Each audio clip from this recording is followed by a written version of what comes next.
एक समय की बात है। गौंतूर नाम के एक गांव में एक पंडित जी रहा करते थे।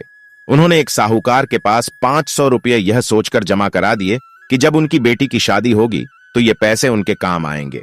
देखते ही देखते समय निकलता गया और बेटी शादी योग्य हो गई। पंडित जी ने अपनी बेटी के लिए योग्य वर देखना शुरू कर दिया। उन्हें अपनी पुत्री के लिए एक लड़का पसंद भी आया, जिसके बाद पंडित जी साहूकार के पास अपने पैसे लेने गए। साहूकार ने उन्हें पैसे देने से इनकार करते हुए कहा, मेरे पास आपने कोई पैसे जमा नहीं कराए।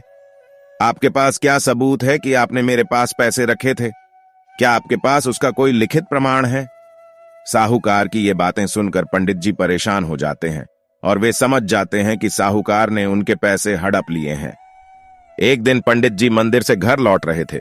तभी उनके दिमाग में विचार आया कि उन्हें उस साहूकार की शिकायत राजा से करनी चाहिए।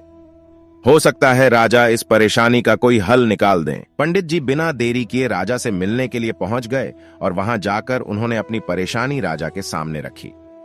पंडित जी की बात सुनकर राजा ने कहा कि कल नगर के लिए हमारी सवारी निकलेगी। तुम उस समय उस साहूकार की दुकान के सामने जाकर खड़े हो जाना।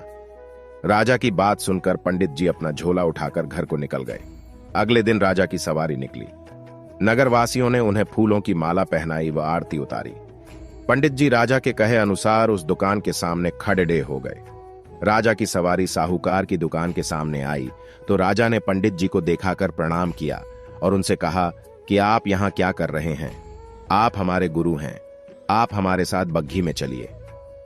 पंडित के बग्घी में बैठने के बाद साहूकार ने राजा की पूजा की और उन्हें फूलों की माला पहनाई। उसके बाद राजा की बग्घी आगे बाँच गई। पंडित जी को कुछ दूर आगे जाने के बाद राजा ने बग्घी से उतार दिया और बोला कि मैंने अपना काम कर दिया है, अब आगे देखो क्या होता है। पंडित और राजा के संबंध को देखकर साहूकार सोच में पड़ीडेच गया और उसे घबराहट होने लगी कि कहीं पंडित उसकी शिकायत राजा से न कर दे। वह घर जाकर रात भर सो नहीं पाया। सुबह दुकान पर जाकर सबसे पहले साहूकार ने अपने मुनीम को पंडित जी को सहसम्मान दुकान में लाने के लिए कहा। मुनीम पंडित जी को ढूंढने निकल गया। कुछ देर बाद पंडित जी उसे नगर में एक पेडडेट की छाव में आराम करते हुए नजर आए। मुनीम ने पंडित जी को कहा कि साहूकार ने उनको दुकान में लेकर आने के लिए भेजा है। मुनीम पंडित जी को सम्मान के साथ दुकान लेकर जाता है। साहूकार पंडित जी को आदर सम्मान के साथ बिठाते हुए कहता है, मैंने पुराने खाते की अच्छी तरह जांच की और उसमें आपने मुझे 500 रुपए दिए थे। इसकी जानकारी मिली है। यह पैसा पीछे 10 सालों से मेरे पास जमा है, जिस वजह से इसका ब्याज मिलाकर यह 12,500 रुपए हो गए हैं। फिर साहूकार उन्हें 13,500 रुपए देता हुए कहता है कि आपकी बेटी मेरी भी बेटी की तरह है, तो ये 1,000 रुपए मेरी तरफ से उसकी शादी के लिए हैं। साहूकार ने पंडित जी को 13,500 रुपए देकर बड़े ही प्रेम के साथ विदा किया।